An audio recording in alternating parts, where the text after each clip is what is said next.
श्री राधे राधे।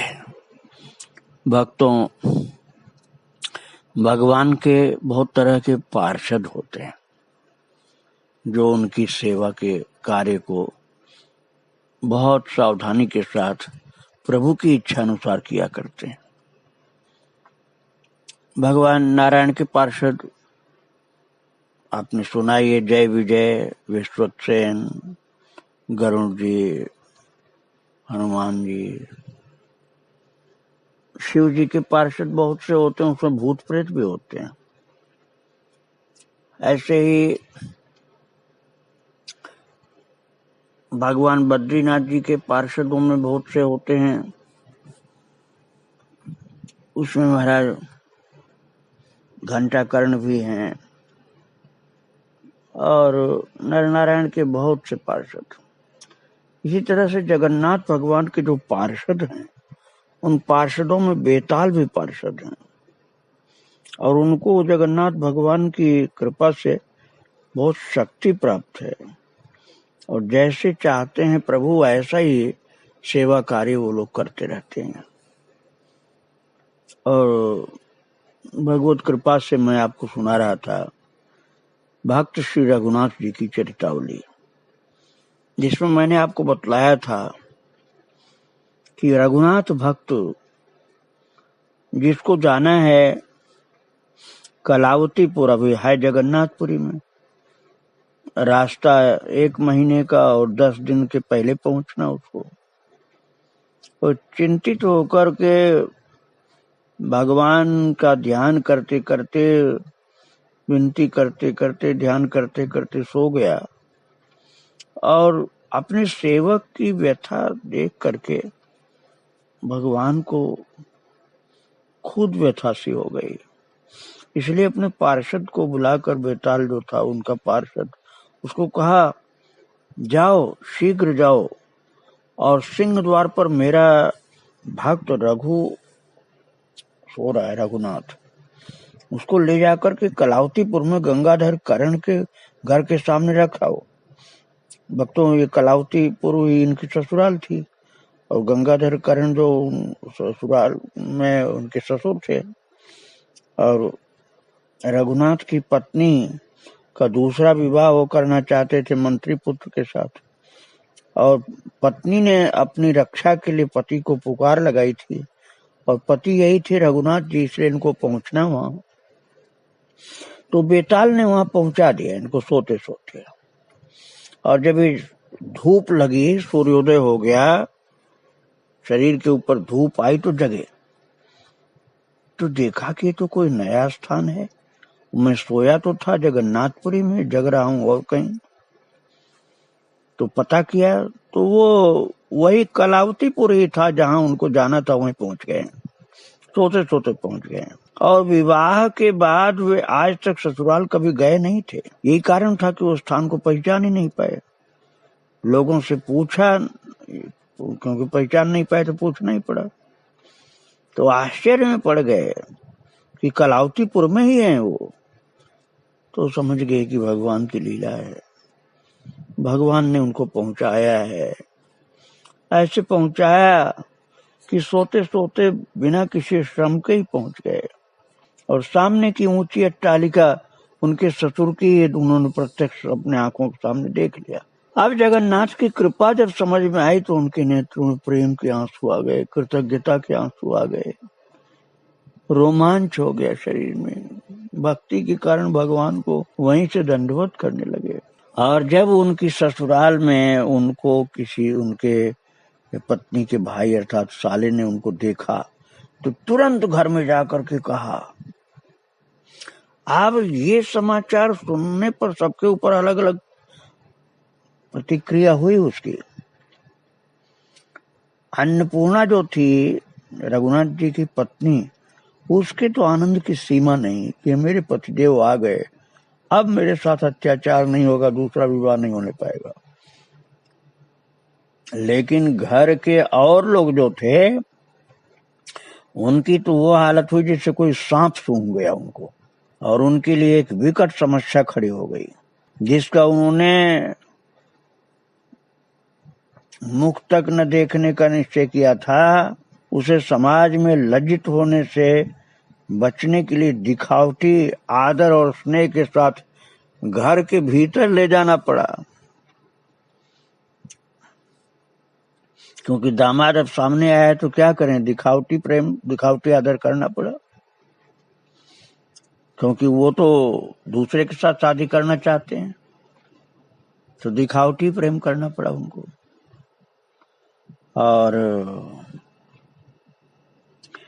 अपने सेवक के द्वारा उसका तैल मर्दन भी किया, शरीर में स्नान मार्जन ये सब करवाया। उसके बाद वस्त्र आभूषण से सुसज्जित करके थोड़ा हंसी मजाक विनोद भी किए, जैसे साले लोग कर रहे हैं, जिससे उसको पता न चले कि कुछ गड़बड़ है यहाँ। भोजन भी करवाया और भोजन के पश्चात विश्राम करने के लिए उसको बोला कि आप विश्राम करिए जमाई साहब, और सब लोग बाहर निकल गए और रघुनाथ तो कोमल सैया पर जा लेटे। उसी समय आई अन्नपूर्णा और आ करके पति के चरण धीरे धीरे दबाने लगी, संवाहन करने, पद संवाहन करने लगी। और उसे पति से बहुत कुछ कहना था और पति को भी उससे कहना था, पर दोनों का हृदय इतना भरा हुआ था कि किसी के मुख से बोल नहीं निकल रही थी, उस आंखों में आंसू आ रहे थे। हृदय में जो था उसे व्यक्त करने के लिए उसके पास शब्द ही नहीं थे। जैसे उनका मिलन क्या पार्थिव जगत के साधारण मिलन जैसा थोड़े था, वो पूर्ण आत्म त्याग, पूर्ण प्रभु शरणागति और प्रभु प्रेम की असाधारण अलौकिक भूमिका पर प्रभु की असीम अनुकंपा से घटा था। क्योंकि रघुनाथ तो भक्त थे, जगन्नाथ भगवान की लीला से उनको यहाँ पहुंचाया गया था। वो तो भगवान को याद कर करके आंखों में आंसू ले रहे थे कि भगवान ने मुझको यहाँ भेजा है। और पत्नी जो थी, पति को देख करके और अपने आए हुए समस्या जो है, संकट जो, उसको सोच सोच करके आंखों से आंसू गिरा रही। और उस मिलन में अप्राकृत भाव राशि उनके हृदय को आलोडित कर रही थी। उसे जैसे बताने के लिए उनकी प्राकृत भाषा के शब्द ही नहीं मिल रहे थे। और इसका अश्वसिक्त छल छल नेत्रों की मूक भाषा से ही दोनों का पारस्परिक विनिमय हो पाया भावों का। और इधर चल रहा था देवतुल्य दो प्राणियों का नीरव आलाप, ये अन्नपूर्णा और रघुनाथ का। और उधर एक निवृत्त कक्ष में पिशाच प्रकृति के 9 प्राणी, गंगाधर, उनकी पत्नी और 7 पुत्र, 7 बेटे, गंगाधर और उनकी पत्नी, ये 9 ये विचार कर रहे थे कि किस प्रकार से हम लोग इस संकट को जो जमाई आ गया है इसको दूर करें, हमेशा के लिए विच्छेद कर दें। उन्होंने निश्चय किया कि आज ही विष दे करके रघुनाथ को चिरकाल के लिए संसार से विदा कर दें, जिससे आगे के लिए समस्या न रहे। और संध्या होते ही पिशाचिनी गंगाधर की पत्नी ने जहर मिला करके महाराज अन्न व्यंजन खीर मिठाई, पिष्टक बोलते हैं उस वहां की मिठाई को, ये सब तैयार करना आरंभ किया। माता पिता और भाइयों के छिप करके चुप चुप बातें करने से चतुर अन्नपूर्णा के मन में संदेह जगा और वो भोजन बनाने के कार्य में सहायता करने के बहाने भोजन की जो पाकशाला रसोई घर में गई। पर मां ने कहा नहीं, आज नहीं, इतने दिन बाद जमाई बाबू आए हैं, तुम जाकर उनकी सेवा करो। अन्नपूर्णा ने बार बार आग्रह किया, मां ने बार बार निषेध किया। मां सोच रही थी इसको किसी तरह भी पता नहीं चलना चाहिए कि भोजन में जहर मिलाया जा रहा है।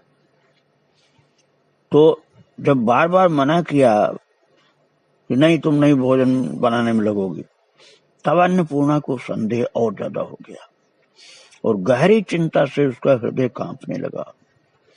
वो गई पति के कक्ष में उन्हें सतर्क करने, पर निराश होकर के लौट आई, क्योंकि वे बाहर बगीचे में चले गए थे। सोचने लगी कैसे क्या करूं, विचार करने लगी कि मुझे कैसे क्या करना चाहिए। तब उसने निश्चय किया कि एक छोटे से ताल पत्र पर विष लिख करके जो मिठाई है पिष्टक उसके नीचे रख दूंगी, और स्वामी को पिष्टक बहुत प्रिय है तो वे पहले उसी को उठाएंगे। उड़ीसा और बंगाल में मिठाई ज्यादा प्रचलित होती है पिष्टक, तो वो उनको पसंद ज्यादा है रघुनाथ को, तो पहले वही उठाएंगे और उठाते ही उनको विष लिखा हुआ मिल जाएगा पत्र, ताल पत्र, तो फिर वो भोजन नहीं करेंगे। उसने ऐसा ही किया। माँ जब खाने की सामग्री एक एक करके ला करके जमाई बाबू के कमरे में सोने की थाल में सजा रही थी, अन्नपूर्णा ने अवसर पाकर ताल पत्र जिस पर विष लिखा था पिष्टक, वो मिठाई जो थी उसके नीचे रख दिया। और माँ ने थाल सजा चुकने के बाद परिचारिका द्वारा रघुनाथ को भोजन के लिए बुलाया। रघुनाथ आए और पाद प्रक्षालन करके आसन पर बैठे और भोजन की सामग्री जगन्नाथ जी को निवेदन की। आचमन के लिए जल हाथ में लिया। अन्नपूर्णा दूर खड़ी देख रही, उसका हृदय कांप रहा था। वो सोच रही थी ये जो पिष्टक जो मिठाई उसको उन्होंने नहीं उठाया पहले, तो क्या होगा फिर। सोचने लगी भाग्य में जो होना होगा होगा, सीधे जाकर कह दूं भोजन में विष है, खाना नहीं। पर उसे ऐसा कुछ न करना पड़ा। उसने देखा कि प्रभु की कृपा से पतिदेव ने पिष्टक ही पहले उठाया और उन्हें ताल पत्र दिख गया। इधर भोजन आरंभ हुआ। देख करके माँ ने अन्नपूर्णा को बड़ी चतुराई के साथ वहां से हटा दिया। अन्नपूर्णा शयन गृह में चली गई, क्योंकि अब उसकी चिंता समाप्त हो गई। वो समझ रही है कि अब पतिदेव ने तो लिखा हुआ देख लिया है, पर जाते समय माँ से छिपा करके पतिदेव को हाथ से इशारा भी कर गई, खाना नहीं। पत्नी थी न भक्तों, उसने किसी तरह से भी हाथ बचा करके माँ को बचा करके इशारा कर दिया कि खाना नहीं। रघुनाथ को सब कुछ समझ में आ गया, देर नहीं लगी समझने में। पर वो एक विषम समस्या में पड़ गए। हाथ का पिष्टक हाथ में रह गया और सोचने लगे, हाय मैंने प्रभु को विष खिलाया, क्योंकि भगवान को भोग लगाया था उन्होंने, जगन्नाथ भगवान को भोग लगाया था। अब अतिशय दुखी इस बात से, अपने मरने का दुख उनको नहीं हो रहा था, उनको ये दुख हो रहा था कि मैंने भगवान को विष खिला दिया। अब मैं क्या करूं, प्रसाद पाऊं या छोड़ दूं। ये तो विष वाली मिठाई है, विष का भोजन है। मृत्यु के भय से भगवत प्रसाद का त्याग करना ठीक नहीं। मृत्यु तो एक दिन होनी ही है। ऐसा विचार किया रघुनाथ ने। प्रसाद का त्याग करके क्या मैं अमर हो जाऊंगा, क्या फिर कभी नहीं मरूंगा। नहीं, मैं प्रसाद का त्याग करके प्रभु के चरणों में अपराधी बन जाऊंगा, प्राण रहे चाहे जाए, प्रसाद का त्याग नहीं करूंगा, ऐसा निश्चय कर लिया। रघुनाथ सोच रहे थे प्रसाद का त्याग करना ठीक नहीं। अरे क्या मैं हमेशा के लिए अमर थोड़े हो जाऊंगा प्रसाद त्याग के मरने से जो बचूंगा, तो भगवान के प्रसाद का अपमान नहीं करूंगा, प्राण रहे चाहे जाए। रघुनाथ ने जगन्नाथ भगवान का स्मरण करते करते महाराज भोजन प्रसाद ग्रहण करना प्रारंभ कर दिया और विष का प्रभाव भी साथ ही साथ होने लगा। देखते देखते विष ब्रह्मरंध्र में प्रवेश कर गया। रघुनाथ अचेतन होकर भूमि पर लौट गए और शरीर में प्राण नहीं रहे। भयंकर विष था भक्तों, निष्प्राण हो गया शरीर। ये देख करके गंगाधर की पत्नी जो थी उसके आनंद की सीमा नहीं। जो सास थी, अपनी बेटी को विधवा कर दिया उसने, मूर्ख ने। और इसलिए कर दिया कि ये भिखारी है, मर जाए तो मेरी बेटी जो मंत्री के धनवान पुत्र के साथ विवाहित हो जाएगी। और महाराज फिर अपने पति को और पुत्रों को बुला करके परामर्श किया कि सवेरा होते ही शव को मिट्टी में गाड़ दिया जाएगा। ये आपस में विचार कर रहे हैं। अन्नपूर्णा वहां से चली गई थी, लेकिन उसको चैन कहाँ था। वो तो बेचैन थी। माता पिता आज को फुसफुस करते और पैर दबा करके धीरे धीरे चल करके आ करके उसने जब देखा कि लोग धीरे धीरे बात कर रहे हैं तो उसका संदेह बढ़ गया।